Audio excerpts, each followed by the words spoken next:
and today we're reading chapter 31, Lights in Lantern Waste.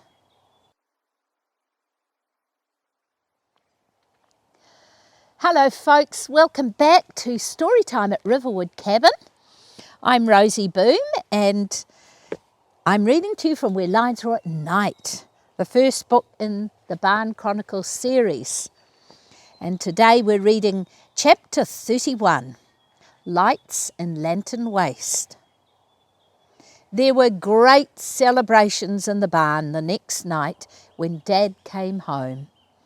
Kate cooked a lamb roast dinner and Ellie made her famous self-saucing chocolate pudding. They don't make meals like this up in the hospital. Dad wiped his mouth and pushed back his chair. What great cooks you are. Jacob grinned and said in a cheeky voice, "Show 'em what else you cooked today, Kate." Sam and Millie both chuckled. "It doesn't matter," said Kate, pretending to be annoyed. But Millie had already jumped out of her chair and picked something up by the fire. Ta-da! She placed a pair of wrinkled soccer boots on Dad's empty plate. Dad let out a loud laugh. Baked soccer boots. Well, that takes the cake. "I put Jacob's wet boots in the stove to dry and forgot about them," said Kate defensively. "Ah," said Dad, "so you're not expecting us to eat them. That's a relief." Kate laughed and picked them up. "Jake won't want to wear these in his next game, that's for sure. What do you reckon, Sam? Would he get more blisters than you?" "I think so." Sam gave her a big grin. After their last game of soccer, Jake had come home and told Kate that he had scored 2 goals in his game, and so had Millie. When Kate had asked Sam if he had scored 2 goals as well, he had told her, "No, but I scored 2 blisters." "Well, I'd better go into town tomorrow and buy Jake a new pair," said Mum. "Are you sure they aren't usable?" Dad asked. Mum rolled her eyes at him. "Don't be Scroogey. These are totally wrecked. Look inside them." "Yes," said Jake, feeling very pleased. "New boots." Millie frowned at him. "It's not fair. Why couldn't Kate have cooked mine?"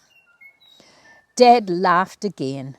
"Oh, it's good to be home. I've missed all the noise and banter. Funny how you miss it when you're gone." The next few weeks flew by in a haze of school and chores.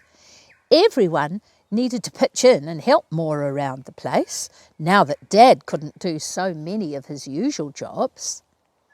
Millie looked at the calendar one morning and then called Mum into the room. "It's your wedding anniversary tomorrow," she said in a low voice. Mum smiled at her. "I know, and I've got a few things in mind. Can you keep a secret?" Millie nodded with shining eyes. She loved secrets, and she was good at keeping them. The next day, Millie and Ellie cooked bacon and eggs for breakfast and gave it to Mum and Dad in bed. Dad had to leave before lunch to drive up north to visit a farmer for work. But he told Mum that Kate was going to babysit for them and they would go out to dinner when he got home. As soon as he was gone, Mum told the other children her plan. Millie couldn't wait to do it all, but they had to wait until Mum and Dad were out to dinner. Finally, Dad came home. He opened the boot and took out a large potted oak tree. He gave it to Mum with a kiss. "It's our anniversary oak. I thought we could plant it in the rotten centre of the huge maccarpa stump overlooking the meadow." Millie glanced at Mum. Her eyes were shining.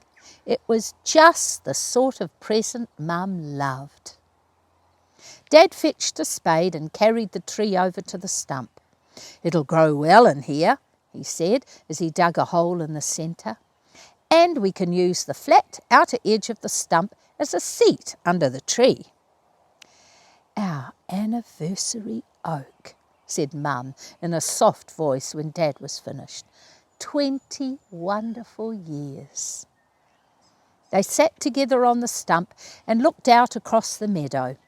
Shasta jumped up beside them and purred loudly when Mum stroked him. I feel like purring too, said Mum, and Dad laughed. Hadn't you better get ready to go out to dinner? Asked Millie. She was itching to get started on the surprise. You're right.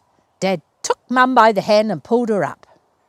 Mum gave the girls some last-minute instructions just before they left. Don't forget to put the boys to bed nice and early. I'll give you a call when we're leaving town so you'll know when we'll be home. And she winked at Kate and Millie and Ellie. As soon as the jeep disappeared down the drive, Millie ran to fetch a big basket. She and Ellie carefully packed 2 of Mum's best wine glasses into it, a box of matches, 2 candles in hurricane jars, and a bar of chocolate. Then they found their tartan picnic rug and a few blankets and cushions. Come on then, said Millie to the others. You can help carry it down. The sun was setting low behind the trees across the river, and Lantern Waste glowed in the magical light. They carefully laid out the blanket and rugs and cushions. Ellie set up the glasses and put the chocolate in a bowl. We forgot the sparkling grape juice, said Millie. It's in the fridge, said Kate. I'll bring it down later, just before they come home. And we need Mum's lantern, said Ellie. I'll bring that too. Not just you, Kate, Millie said. We all want to come. Kate smiled at her. You should be in bed by then, Missy. But Millie was determined not to miss out on the fun. She waited up until Mum's call came. They're coming, said Kate. Come on, let's get it set up. Millie grabbed the torch and the lantern. The trees in Lantern Waste looked tall and black as they walked across the moonlit meadow. Angel ran in front of them, sniffing the ground as she ran, and Shasta followed behind, his tail high in the air. When they reached Lantern Waste and stepped into the wooded area, it wasn't nearly as dark as it had looked from the meadow. Moonlight shone through the branches and made fairy rings of light on the grass. Kate lit the lantern and hung it from a branch of the totara tree that stood in the middle of the glade. Look at the dragon tree, said Millie. It looks really spooky at night. Near the edge of the river stood an old dead tree with just one branch that curved out from its trunk and had an end on it that looked like the head of a dragon. Mum reckoned it looked like the dragon head on the prow of an ancient ship, maybe even the Dawn Treader from Narnia. Tonight it looked dark and mysterious, and Millie could just imagine it silently sailing out of the midst on a dark, endless sea. She lit the candles and put them in the hurricane vases so they wouldn't blow out. Then she lay down on the blanket and listened to the river gurgling over some low branches lying in its path. It sounds like music. It is, said Ellie. Come on, you two, hurried Kate. We'd better go. They might be here soon. Can't we just have one piece of chocolate? Asked Millie. No, growled Kate. They ran back across the meadow, stopping every now and then to turn around and look at the soft lantern light glowing in Lantern Waste. Do you think Dad will guess? Ellie asked. Kate gave a shrug. Dunno. It depends on how well Mum can keep her own secret. Oh, well, he'll know then for sure, said Millie. She lay in bed and listened to the jeep pull up and the doors open and close. She heard low voices murmuring for a moment or two and then slowly fading away.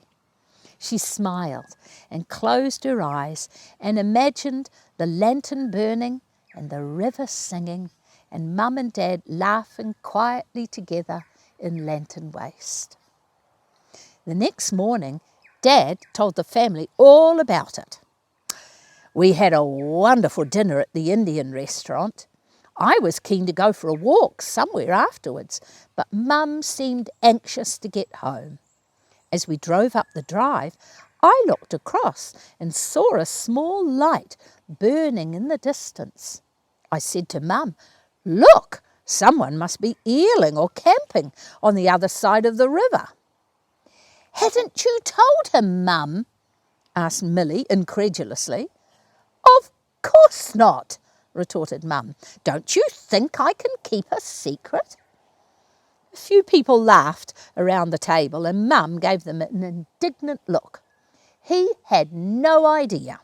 I casually suggested that we go for a walk and investigate, since it was such a lovely moonlit night.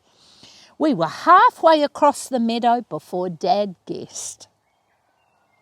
"At first all I could see was the lantern," said Dad, "and then I saw the picnic all set out with the candles glowing. It looked so beautiful. But I'm amazed the possums didn't eat all the chocolate." Kate shot a quick grin at Millie. "One nearly did." Mum beamed at her girls. "Thank you, girls, for your help. We'll never forget our first anniversary here at the barn." "May it be the first of many," said Kate, and all the others shouted, "Hear, hear."